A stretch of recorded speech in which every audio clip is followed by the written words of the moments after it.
Hi, everybody. Welcome to Conversations with Calvin. We, the species. It's like I'm overwhelmed. This is my monologue, and where do I begin? I'm with Dr. Stephanie Canizales. She's a researcher, author, professor at the University of California, Berkeley. We're going to talk about immigration. We're going to talk about Sin Padres, Ni Papeles, this new book, which is available on Amazon. I've plunged into it.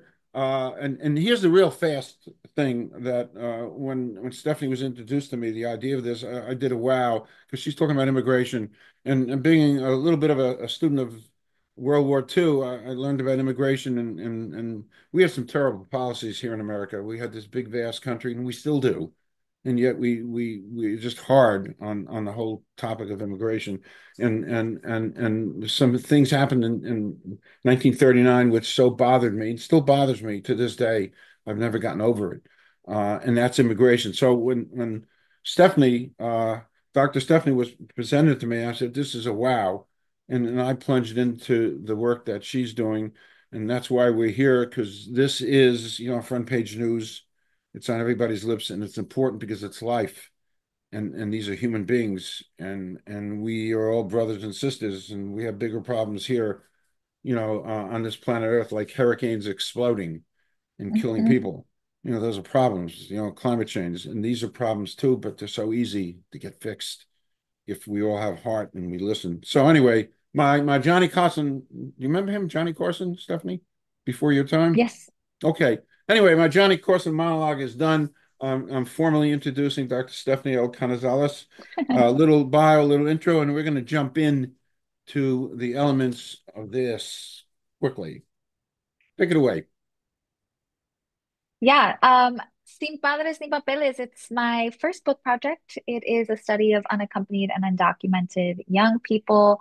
I'm born and raised in Los Angeles. I'm the daughter of Salvadoran immigrants. I didn't, I knew up, I grew up knowing of my Central American background. I didn't grow up knowing that my parents grew up as young people in LA, sharing a lot of the same experiences of those that I exposed in the book. Um, but I really launched into this project. I started it in 2012, having come off the back of a few years of immigrant student organizing. I was really interested in how Central American youth use youth spaces, community spaces to really embody and sort of outwork their Central American identities. And what I still to this day really understand is a Mexican Los Angeles. Um, Mexican migration. Southern California is Mexico, was Mexico. The border crossed Mexico. Um, so the culture, the population in LA, when we think of Latinos, when we think of the Latin American origin population, we really think of Mexicans. Um, Central American migration to Los Angeles to Southern California really rose in the 70s, the 80s, the 90s as civil unrest broke out in the Central American region. At the time, it was Central American men and then women and then families. And now we're in an era of Central American child migration, unaccompanied child migration. We're transitioning into mass migration from South America, the same sort of displacement and disruption, moving south from the US-Mexico border as integration policy. All sorts of things are disrupting and societies there and displacing people. But the book really focuses on Central American and some Mexican unaccompanied, undocumented immigrant youth. Folks might remember in 2014, we had the onset of uh, the unaccompanied minor crisis. It was the first year that we saw a greater number of Central American children than Mexican children apprehended at the US-Mexico border. It was the first year of now several years of doubling of child migrant apprehension. So whereas before 2014 we maybe had 20,000 children apprehended at the US Mexico border, by 2014 it was nearing 70,000 Wow. children. Wow. And then now we're at about 146,000 children on average apprehended every year since 2021. A majority of them are Central American. A majority of them are coming from Guatemala and are of Indigenous background. So I really try to represent across the spectrum of the book the experiences of predominantly Central American youth, including Indigenous youth perspectives, including women's perspectives, and really taking into account what it means to be a undocumented immigrant young person coming of age, but doing that as someone who doesn't have that sort of figurehead of a parent living in the US with them, helping them sort of navigate everyday life and really making the very important decisions around finances and how to Mm. spend time and how to take care of their bodies, those sorts of things, really doing those things on their own. So that's really the central sort of driving force behind the research. Wow. Um, so and that was actually my next question. I can't even imagine. I can't even imagine. I mean, they're immigrating here, and they're immigrating with or without legal status and papers and parents, and there's nobody there. It is a monumentally huge, difficult process as they grow into adults. I can't even Right. from healthcare support. I mean, just All give of a it. quick overview. My goodness, I can't imagine. Yeah, yeah. Well, one of the things I like to contextualize when I talk about the book is that I arrived to the research as a first year graduate student. I was in my very early 20s. I won't specify because then people will start doing the math. But I was in my early 20s when I started this project, and I was meeting people who were 16, 17, 18, but also in their early 20s, who were talking to me about having grown up in Los Angeles as garment workers, as car washers, as restaurant workers for the last 5, 6, 8, sometimes 10 years. So I'm sitting there as a US born person in a PhD program, speaking the English language. Both of my parents are just a few miles down the road with legal, like with legal status, all of these protections. And I know how hard life felt for me, right? As someone who was just observing people living this reality. So I really had to think to myself, like, what does it mean then to take all of those protective factors away and have young people that are completely unfamiliar with the design, the structure, the rhythm of society, but are also experiencing changes to their bodies, are also developing attractions to people around them, thinking about relationships. They're navigating, the role in the US, being assigned the role of child, right? In the US, childhood means a very specific thing. And you look at a child and you assume things about a kid based on, physical features or just their personalities. And then also what it means to be a child in the origin country and still maintaining those relationships. So it was just a sort of mushiness of the mind at the time, like what is really happening here and how are these young people navigating some of the most difficult experiences, displacement from a society and arrival into a new society in and of itself, difficult, right? But also just transitioning into adulthood, difficult, Yeah. right? So like merging those two things is just something that the book really tries to draw out, as a theory of sociology, but also just bringing readers along to how complex those dimensions are. And then what it means for young people to be independently navigating those things and hoping to really empathize with the people that are at the center of the book. Wow. Uh, Again, to me, what I've read and what and I would like to think of myself as fairly worldly. I watch CNN 12 hours a day, and I try to absorb as much as I can, and I do. But there's immigrations in the news every day for one Right. reason or another. But never have I gotten below. And this is why, again, not because you're here, but because I've been opened. My book has been opened to ponder and to think about things that I never even, because nobody goes beneath, the facade of the news to have an understanding, which you've done, their lives, what they're facing, and the mountains that they're climbing. Um, so So that's why this is so. It really is. By the way, I sometimes I get very emotional. This should be essential reading for people. It really I should be. appreciate that. No, I I really. appreciate. By the way, I really mean that. This should be essential reading because I've learned, and again, I like to think of myself as fairly worldly, and it's like wow, the things that you brought up and some of the young people we're going to talk about, Yeah, it really is a wow. I'm looking at my notes, jumping back. Did Obama and DACA help the process of trying to reinforce immigration? Um, did it have a positive impact? I mean, I'm remembering back to those. yeah, yeah.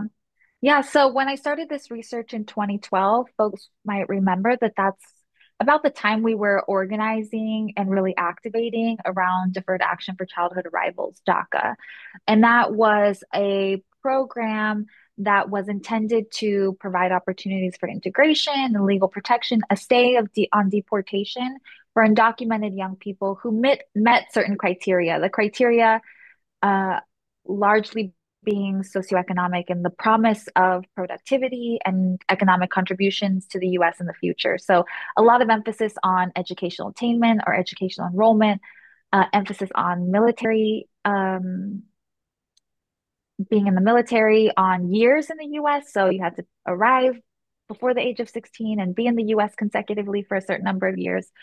So that is a category of undocumented youth that was introduced into the sort of everyday conversations that I was having with young people. But we're talking in this book about young people who arrived in the US without legal status, not having a parent with them.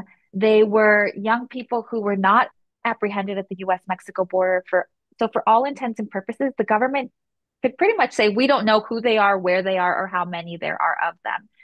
One of the things that studying this population really drew out for me is that a DACA young person, a DACA eligible young person, or a DACA beneficiary in part exists because of the parent, right? There is an adult who is keeping the paperwork. There is an adult who is paying the rent and buying the groceries so that the young person can go to school. There's something about the assumption that adults are present in children's lives physically that informs the way we think about policies and programs.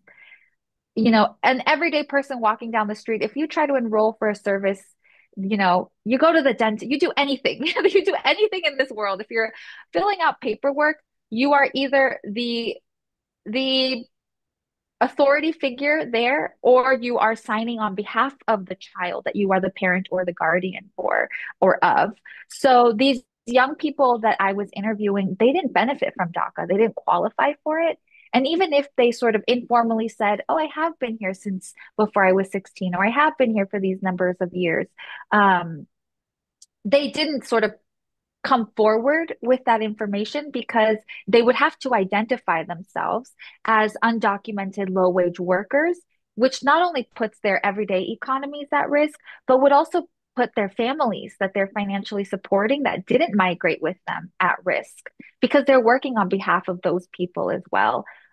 So coming forward and saying, I'm a young person that qualifies for this legal protection means that they would have to then ascribe to whatever people at that stage in the life course are doing, which is typically going to school, which then means foregoing wages, risking family relationships, and just the well being and safety of the families they left behind.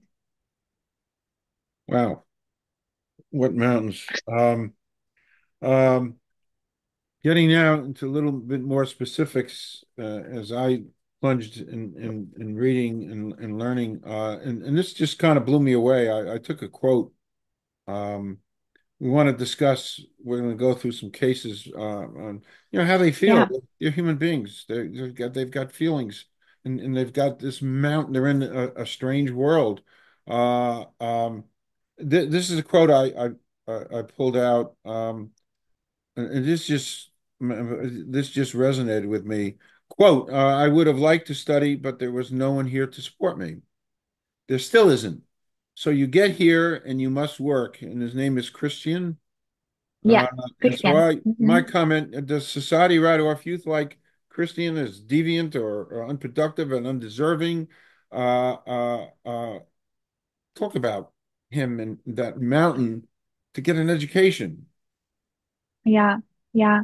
One of the things that I learned in my sort of reading up to doing this research and writing this final product was that there's a sort of assumption that if young people are disconnected from K through 12 schools, that they don't care about education, right? That there's a sort of devaluation of schooling, of the school system, or the value of education as sort of a, you know, public school is free and it's so much education is so much a part of mobility. So there's this assumption that kids who are disconnected from school do not care and therefore are deviant members of society, are not promising members of society, are not productive, and are not, just the good citizen, right? In the way that we get little citizenship awards at school. So, what I was very interested in is how young people who are obligated because of their financial position, where they are responsible for paying their own rent, buying their own groceries, putting the clothes on their own backs. Not to mention that we're talking about young people who arrive in the US with 10, $15,000 of migration debt that they paid to cross the US Mexico border unauthorized and unapprehended, which was at the time of my research. And now we're hearing about people paying $35,000, $40,000 of Wow. migration debt because of the increase of border enforcement. But these are young people who have so many financial obligations, like I said, to themselves and also to the families that they're trying to make sure their families are eating in Guatemala or Honduras. So I wanted to understand how do people relate to schooling. And what I found was that they often had an initial hope that they would go to school and that young people do understand that in the US, just like in their home countries, there's a sort of one-to-one education to economic opportunity, educational attainment to economic mobility in the longer term. And when we think about these young people as transitioning to adulthood, not just transitioning from newcomer to long settled, they're very much aware of like who their adult selves might be in the future and what they need to achieve that imagined future is what I call it in the book. So young people like Christian, but everyone I talked to as a part of this study, and I talked to a few hundred unaccompanied youth over the course of the 6 years I did the work. They said there was a moment at which they had to decide. I either pay the rent or I go to school, right? I either buy food or I, you know, whatever, go to school. Sometimes it's often like the educational offset, right? So young people like Christian said, yeah, I would have liked to study, but there was no one here. So that moment where the thing they realize again, the missing factor was the parent who labors for them in the low wage workplace so that they could be students and sort of adopt that role as teenage student and not teenage factory worker, right? Or teenage food packer or teenage car washer. So it wasn't that they devalued education. And I really think this is where we need to think about the sort of punitive approaches, the punishment that we impose on people when they don't meet certain markers of success. Um, it isn't that these kids didn't want to go to school, it's that they couldn't survive if they went to school. It's interesting. I'm sitting here listening to you and listening to the parents who painfully, send their children here for an opportunity of a better life. And then every Easter time, my mind jumps. Every Easter time they show the Ten Commandments, and when Moses was born, and they had some kind of declaration, the Egyptians, that they're going to kill the firstborn. So the mother Yeah, wrapped up the baby and sent it down the river, and because the mother, just like all the parents of immigrant children, just like they're doing, there's no difference between Moses' mother and them trying to find a better life and a safer life for yeah, so this problem has been going on for a couple thousand years, and it's We It, miss it. We miss the connection, right? yeah, yeah. Yeah. Yeah. A quick comment on California is my favorite state besides New Jersey. It just is. It always has been. I don't like to visit it, California, very much because I'm afraid I'll stay.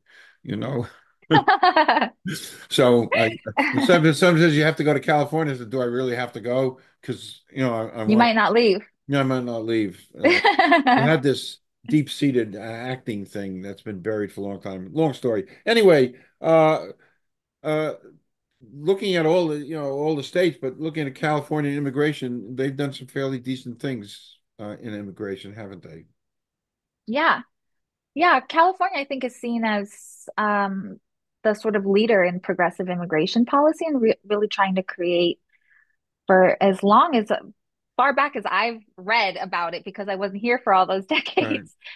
Um, but especially for Central Americans being leaders of the sanctuary movement, right? Really being leaders of creating a welcoming space, things like driver's licenses, things like um, schools being sites where local law enforcement, or even just like the linking of local and federal law enforcement across the state, but schools especially being protected spaces for kids. Um, that's that's all a part of what California is doing to try to create a more welcoming space. That isn't to say that there are not hostile environments that are Sure. receiving Sure. immigrants, right? And I do talk about the church as being a place where unaccompanied young people, especially indigenous youth, because of the sort of legacy of colonization and the role of the church in that process, are not necessarily welcomed or received. And I talk in the book about how there is sort of exclusionary behaviors, practices, beliefs within the immigrant community itself that can marginalize certain populations. Women are still marginalized in a lot of ways. I mentioned indigenous youth again, or indigenous communities broadly. So California is both, I think, policy wise, where we sort of go to see what a model is. Um, it's one of the states that implemented, one of the first states that implemented a statewide unaccompanied children's integration Yeah, program, which is great. um, which is incredible. Yeah, A lot of the young people in the book don't qualify for that, right? Because they're workers and they don't have the parents to enroll them in these sorts of things. Um, but the state really does try to lead with an integration agenda. Um, and I think that's incredible as a place of study in as much as a place where that isn't happening is an important place of study, right. right? And I think overall it's definitely contributed to the overall economic vitality of California. Absolutely. Yeah. Recognizing things like the that immigrants do pay taxes, Yeah, right? So that when COVID came around and there were checks being cut, including undocumented workers in that agenda, was really important, including undocumented children in a healthcare system where we know undocumented people are paying into the public system of the state. So letting children, regardless of legal status, benefit from those programs is also part of the sort of understanding the holistic web in which we all live. real fast, off topic, just to take a deep breath. I always like to ask Yeah. this. It's So here goes. You don't even have to answer it, but here goes. Excluding family or friends, somebody living or dead you'd like to spend a day with. Oh my goodness. You know who I always, there's like Frida Kahlo things all around my, I all see. around my office. I see. Yeah.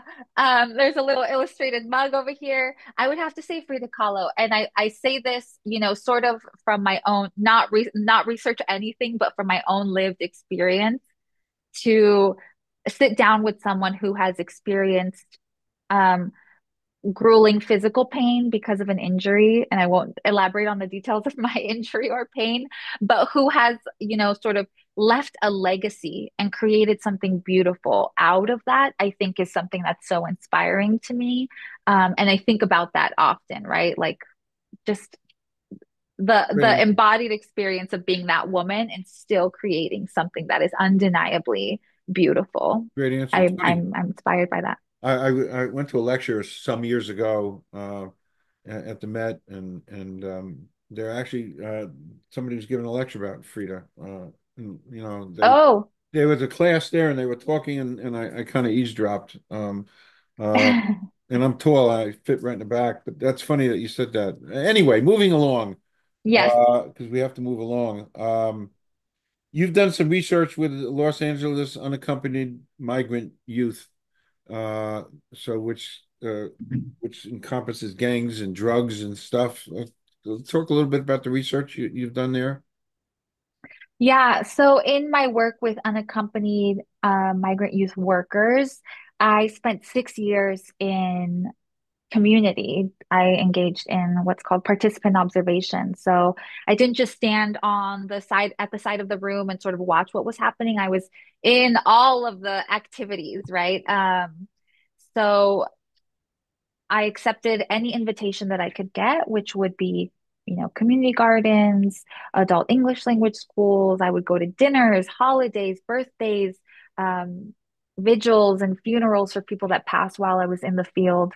Um, I was limited in that I was again a 20-something-year-old US born woman. And I couldn't really go into the alleyways or do a lot of the things that I think would have been informative in terms of sort of the underbelly of this experience. I covered a little bit the substance abuse, the suicidal ideation, but it was typically from the perspective of young people talking about their friends who were going through very difficult life periods.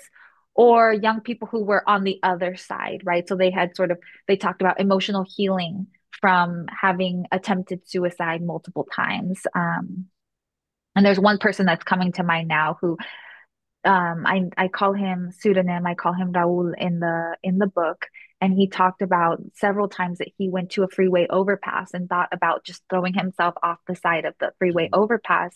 One of the most busy freeways running through downtown LA is the 110, and he would say, I'd go there and I would think, but if I let myself go, who's going to take care of my mom?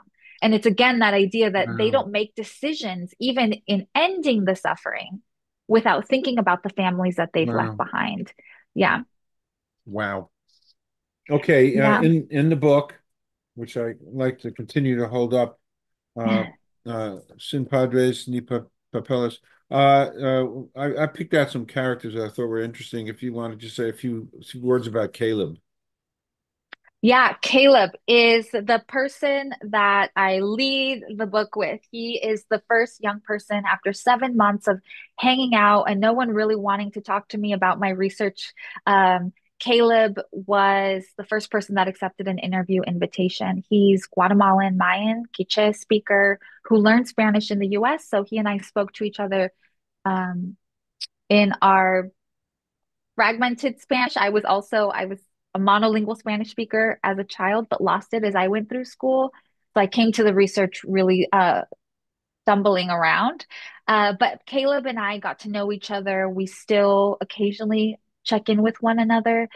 He arrived to Los Angeles from Guatemala at the age of 14. He was one of the youngest people I met when I started the research. He came to the US after his mom sort of nudged him to think about how few opportunities there were in the future in Guatemala. If he were to stay in the highlands, in the aldea, the village or the town where he was growing up. He came to the US with some financial help from his uncle who was already living in Los Angeles, arrived at his uncle's house, and his uncle told him, "You, I can't keep you here." I talk in the book about unaccompanied status as not just being something that is a migration experience, but the growing up experience.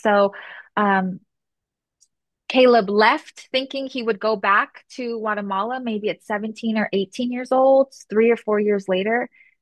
He's now in his 30s, still living in Pico Union, Los Angeles, still a restaurant worker.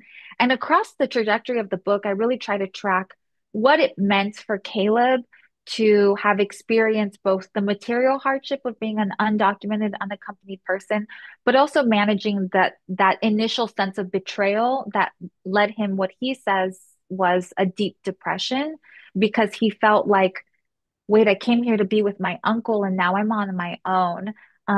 But he ended up going from being a garment worker to being a restaurant worker at a Japanese restaurant. He was very proud that he had mastered Spanish. He was learning some Japanese, which I really think are just like sushi names, and he was like sauces, things like that. But he was very excited about that. And at the time that I last interviewed him or had a formal conversation with him, he was telling me that he was preparing his house, his apartment for the arrival of his young cousin who was coming to the US as an unaccompanied young person.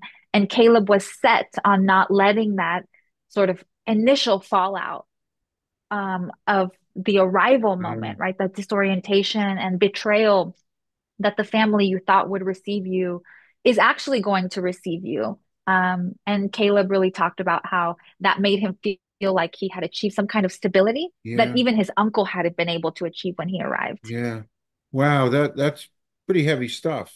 The Yeah, That's really heavy stuff that he's taking, and he's providing some kind of a stability there. yeah, Wow. yeah. Yeah, there's other people. I talk about this Salvadoran young man, Danilo, in the book.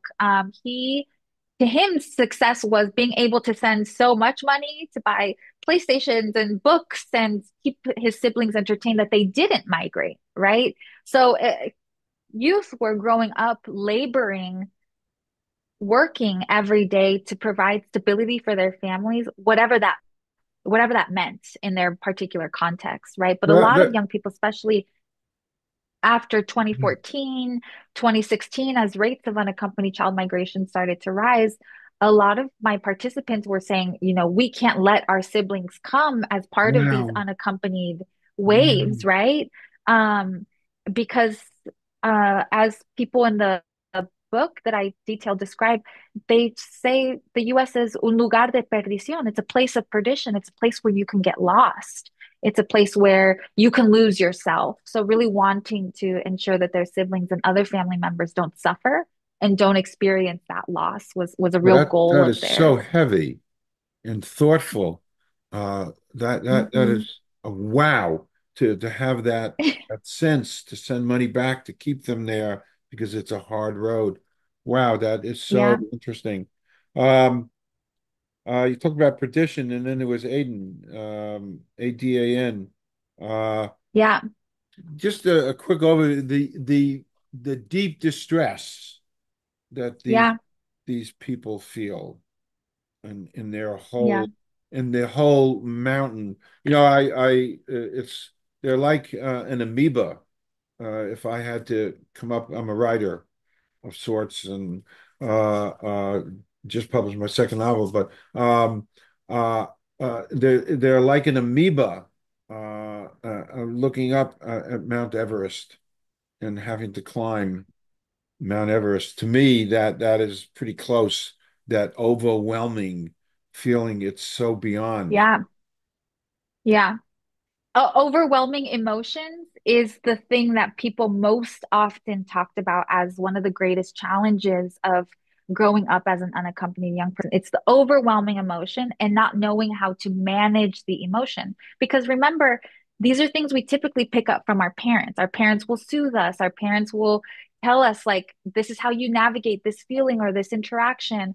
These young people didn't have that. And when they would call home, it would often be holding back some of the toughest experience so their parents wouldn't stress out about them, wouldn't be scared for them, or they would call back and report some of the issues. And parents who had never migrated before, didn't even know what Los Angeles looked like, couldn't give practical advice, right? So these kids were really navigating so much of this, including emotion management and emotion managing the emotions of their parents and left behind families was part of that. So in terms of the perdition, thinking back to your earlier question about young people being labeled as deviant or unproductive members, the way that we sort of talk about young people who don't achieve the socioeconomic markers of success, the education, the income, the occupation, all of those things, um, we cast them off in sociology as young people that are part of the underclass, right? Deviant youth that didn't make it into the mainstream. In policy, we just refuse to engage these people in conversations about inclusion, legal protection. So what I really try to draw out in this conversation chapter 5 about perdition is how the absence of meaningful social ties, it is social isolation that makes it so that the grief of an immigrant and the angst of a teenager come together and creates this sort of you keep saying mountain, right? Like this mountain that is really hard to climb.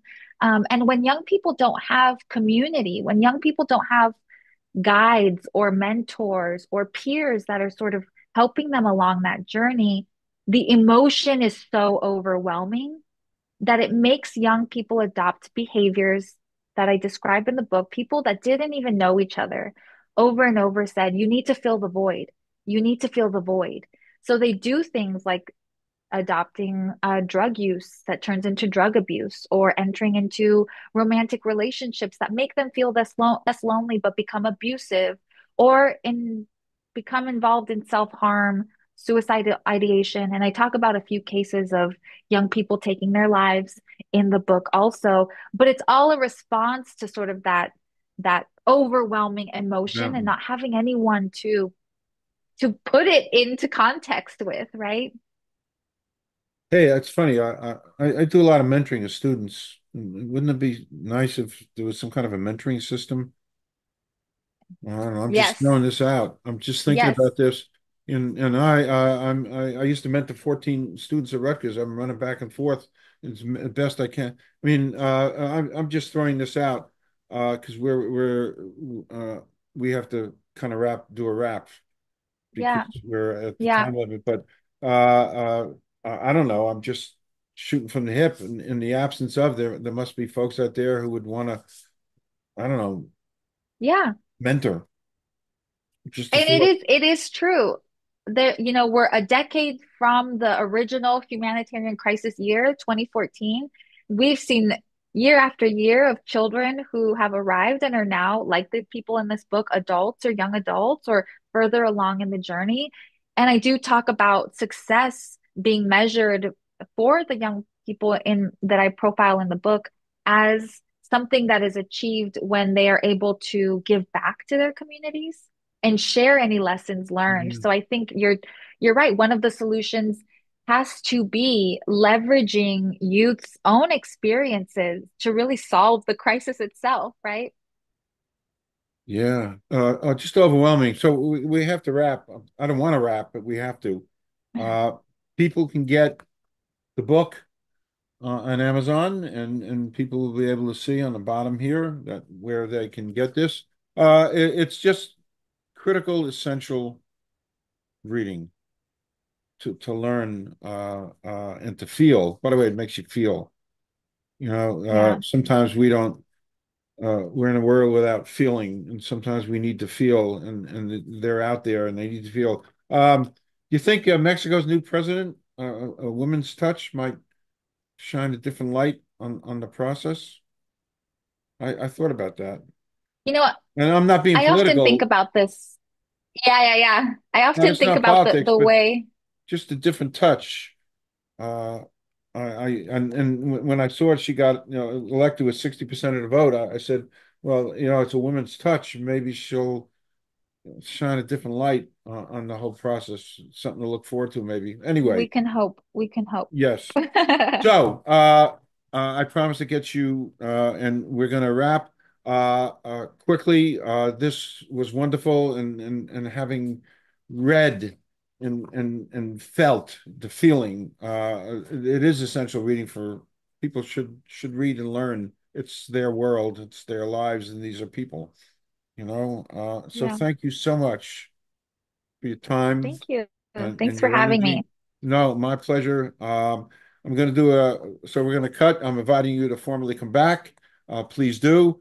In the meantime, I'm going to stop recording. Stephanie, thank you so much. Dr. Stephanie, thank you so Thank you. much. Thank you. Thank you.